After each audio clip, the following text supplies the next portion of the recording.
Hello ಎಲ್ಲರಿಗೂ ನಮಸ್ತೆ. Welcome back to my YouTube channel. August 8ನೇ ತಾರೀಕು ಶುಕ್ರವಾರ ಮಹಾಲಕ್ಷ್ಮಿ ಹಬ್ಬ ಇದೆ. ಕಳಶ ಸ್ಥಾಪನೆ ಯಾವ ಸಮಯದಲ್ಲಿ ಮಾಡಬೇಕು? ಇನ್ನು ಶನಿವಾರ ಹುಣ್ಣಿಮೆ ಕೂಡ ಇದೆ. ಹುಣ್ಣಿಮೆ ಎಷ್ಟು ಗಂಟೆಗೆ ಶುರುವಾಗುತ್ತೆ, ಎಷ್ಟು ಗಂಟೆಗೆ ಮುಕ್ತಾಯ ಆಗುತ್ತೆ, ಇನ್ನು ಈ ಕಾಲದಲ್ಲಿ ಯಾವೆಲ್ಲ ವಸ್ತುಗಳನ್ನು ಹಾಕಿ ಕಳಶ ಸ್ಥಾಪನೆಯನ್ನ ಮಾಡಬೇಕು, ಹಾಗೆಯೇ ಕಳಶ ವಿಸರ್ಜನೆಯೂ ಕೂಡ ತುಂಬಾನೇ ಮುಖ್ಯ ಸ್ನೇಹಿತರೆ. ಹಾಗಾಗಿ ಕಳಶ ವಿಸರ್ಜನೆಯನ್ನ ಯಾವ ಸಮಯದಲ್ಲಿ ಮಾಡಬೇಕು ಅಂತ ಕೂಡ ಇವತ್ತು ತಿಳಿಸಿಕೊಡ್ತೇನೆ. ಕಳಶದಲ್ಲಿ ಹಾಕಿರುವಂತಹ ಎಲ್ಲ ವಸ್ತುಗಳು ದೈವಿಕ ವಸ್ತುಗಳಾಗಿರುತ್ತೆ. ಸೊ ಅದನ್ನ ಕೂಡ ಏನು ಮಾಡಬೇಕು ಅಂತ ಕೂಡ ತಿಳಿಸಿಕೊಡ್ತೇನೆ. ಇನ್ನು ನಿಮಿತ್ತ ಎಷ್ಟು ಗಂಟೆಗೆ ಪ್ರಾರಂಭ ಆಗುತ್ತೆ ಅನ್ನೋದಾದರೆ 8ನೇ ತಾರೀಕು ಶುಕ್ರವಾರ ಮಧ್ಯಾಹ್ನ 2:15 ಪ್ರಾರಂಭ ಆಗುತ್ತೆ. 9ನೇ ತಾರೀಕು ಶನಿವಾರ 1:35 ಮಧ್ಯಾಹ್ನ ಮುಕ್ತಾಯ ಆಗುತ್ತೆ. ಇನ್ನು ವರಮಹಾಲಕ್ಷ್ಮಿ ಕಳಶ ಸ್ಥಾಪನೆಯನ್ನ ಶುಕ್ರವಾರ ಬೆಳಗ್ಗೆ ಆದಷ್ಟು ಬ್ರಾಹ್ಮಿ ಮುಹೂರ್ತದಲ್ಲಿ ಕಳಶ ಸ್ಥಾಪನೆಯನ್ನು ಮಾಡಬೇಕಾಗುತ್ತದೆ. ಅಂದ್ರೆ 4 ಗಂಟೆಯಿಂದ 5 ಗಂಟೆ ತನಕ ಒಳ್ಳೆಯ ಶುಭ ಸಮಯ ಅಂತ ಹೇಳಬಹುದು. ಈ ಶುಭ ಸಮಯದಲ್ಲಿ ನೀವು ಕಳಶ ಸ್ಥಾಪನೆಯನ್ನು ಮಾಡಲು ಆಗಲ್ಲ ಅಂತ ಹೇಳೋರು 6:36ರಿಂದ 8:30 ತನಕ ಒಳ್ಳೆಯ ಸಮಯ. ಈ ಸಮಯದಲ್ಲೂ ನನಗೆ ಕೂರ್ಸೋದಿಕ್ಕೆ ಆಗಲ್ಲ ಅನ್ನೋರು 10 ಗಂಟೆಗೆ ರಾಹುಕಾಲ ಶುರುವಾಗುತ್ತೆ. 12 ಗಂಟೆ ಮೇಲೆ ನೀವು ಕಳಶ ಸ್ಥಾಪನೆಯನ್ನ ಮಾಡ್ಕೋಬಹುದು. ಅದೇ ಸಂಜೆ ಗೂದೋಳಿ ಸಮಯದಲ್ಲೂ ಕೂಡ ಕಳಶ ಸ್ಥಾಪನೆಯನ್ನ ಮಾಡಿ ಪೂಜೆ ಮಾಡಬಹುದು. ಆದರೆ ನಾವು ವರಮಹಾಲಕ್ಷ್ಮಿ ಹಬ್ಬವನ್ನ ಯಾವಾಗಲೂ ಬ್ರಾಹ್ಮಿ ಮುಹೂರ್ತದಲ್ಲಿ ಕಳಶ ಸ್ಥಾಪನೆಯನ್ನು ಮಾಡಿ ಪೂಜೆಯನ್ನು ಮಾಡುವುದು. ಅದಕ್ಕೋಸ್ಕರ ನಾವು ದೀಪಾವಳಿ ಸಮಯದಲ್ಲಿ ನಾವು ಸಂಜೆ ಸಮಯದಲ್ಲಿ ಅಂದ್ರೆ ಗೂದೋಳಿ ಸಮಯದಲ್ಲಿ ಕಳಶ ಸ್ಥಾಪನೆಯನ್ನು ಮಾಡುತ್ತೀರಿ. ಆದರೆ ವರಮಹಾಲಕ್ಷ್ಮಿ ಹಬ್ಬದಲ್ಲಿ ಬೆಳಿಗ್ಗೆ ಬ್ರಾಹ್ಮಿ ಮುಹೂರ್ತದಲ್ಲಿ ಕಳಶ ಸ್ಥಾಪನೆಯನ್ನ ಮಾಡಬೇಕು. ಹಾಗಾಗಿ ಬೆಳಿಗ್ಗೆ ನೀವು ಎಲ್ಲವನ್ನು ರೆಡಿ ಮಾಡ್ಕೊಳ್ಳೋದಿಕ್ಕೆ ಆಗಲ್ಲ.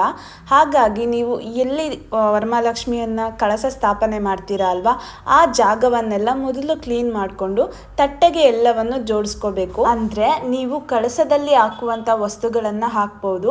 ಹಾಗೆ ಹಣ್ಣುಗಳು, ತಾಂಬೂಲ, ಎಲೆ, ಅಡಿಕೆ, ಬಾಳೆಹಣ್ಣು, ಹಾಗೆ ಅಮ್ಮನಿಗೆ ಮಡ್ಲಕ್ಕಿ ಕಟ್ಟೋದನ್ನ ಅದು ಒಂದು ತಟ್ಟೆಯಲ್ಲಿ ರೆಡಿ ಮಾಡಿ ಇಟ್ಕೋಬೇಕು. ಆ ಕೆಂಪಾರ್ತಿನ ಒಂದು ತಟ್ಟೆಯಲ್ಲಿ ರೆಡಿ ಮಾಡಿ ಇಟ್ಕೊಳ್ಳೋದು.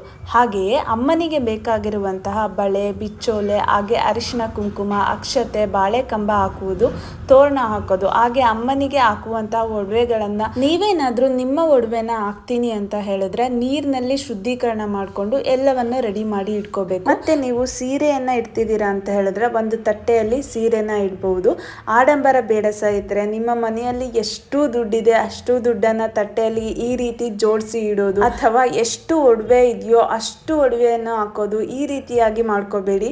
ನೀವು ಮೊದಲು ಚೆನ್ನಾಗಿ ರೆಡಿಯಾಗಿ ನೀವು ಒಡವೆಗಳನ್ನ ಹಾಕೊಳ್ಳಿ. ಲಕ್ಷ್ಮಿಗೆ ಒಡವೆಯನ್ನ ಹಾಕಿ ನೀವು ಕೂಡ ಮೇಕಪ್ ಹಾಕಿ ನೀವು ಒಳ್ಳೆ ರೇಷ್ಮೆ ಸೀರೆಯನ್ನು ಉಟ್ಕೊಂಡು ಬೆಳಿಗ್ಗೆ ಅಷ್ಟೊತ್ತಿಗೆ ಆಗಲ್ಲ ಅಂತ ಹೇಳೋ ಸ್ನೇಹಿತರೆ, ನೀವು ಒಂದು ಸ್ವಲ್ಪ ಶ್ರಮ ಪಡಿ. ವರ್ಷಕ್ಕೆ ಒಂದ್ಸಾರಿ ಬರುವಂತ ವರಮಹಾಲಕ್ಷ್ಮಿ ಹಬ್ಬ ಇದು.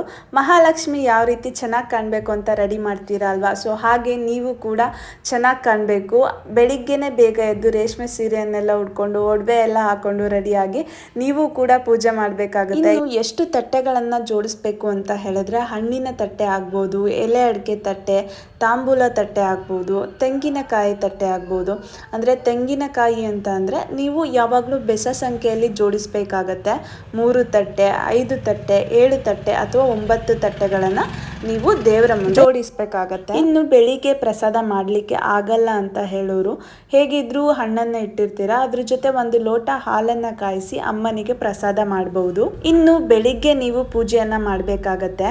ಪೂಜೆ ಮಾಡುವ ಸಮಯದಲ್ಲಿ ಕನಕದಾರ ಸ್ತೋತ್ರವನ್ನ ಹೇಳಿಕೊಂಡು ಹಾಗೆ ಶ್ರೀ ಸೂಕ್ತವನ್ನ ಹೇಳಿಕೊಂಡು ಹಾಗೆ ನೀವು ಅಮ್ಮನ ಅಷ್ಟೋತ್ತರವನ್ನು ಇಟ್ಟುಕೊಂಡು ನೀವು ಕುಂಕುಮಾರ್ಚನೆಯನ್ನ ಮಾಡಿದ್ದು ಈ ರೀತಿಯಾಗಿ ನೀವು ಪೂಜೆಯನ್ನ ಮಾಡಬೇಕಾಗತ್ತೆ. ನಂತರ ನಿಮ್ಮ ಮನೆಯಲ್ಲಿ ಅಡುಗೆ ಅಂದ್ರೆ ಬಿಸಿ ಬಿಸಿ ಹೋಳಿಗೆ ಮತ್ತೆ ನಿಮ್ಮ ಮನೆಯಲ್ಲಿ ಎಷ್ಟು ತರದ ಅಡುಗೆ ಮಾಡಿದ್ದೀರಾ ಅಲ್ವಾ, ಸೊ ಅದಷ್ಟನ್ನು ಬಾಳೆ ಎಲೆ ಮೇಲೆ ಇಟ್ಟು ಅದನ್ನ ಬಾಳೆ ಎಲೆನ ತಟ್ಟೆ ಮೇಲೆ ಇಟ್ಟು ಅಮ್ಮನ ಮುಂದೆ ಪ್ರಸಾದ ಅಂದ್ರೆ ನೈವೇದ್ಯ ಮಾಡಬೇಕಾಗತ್ತೆ.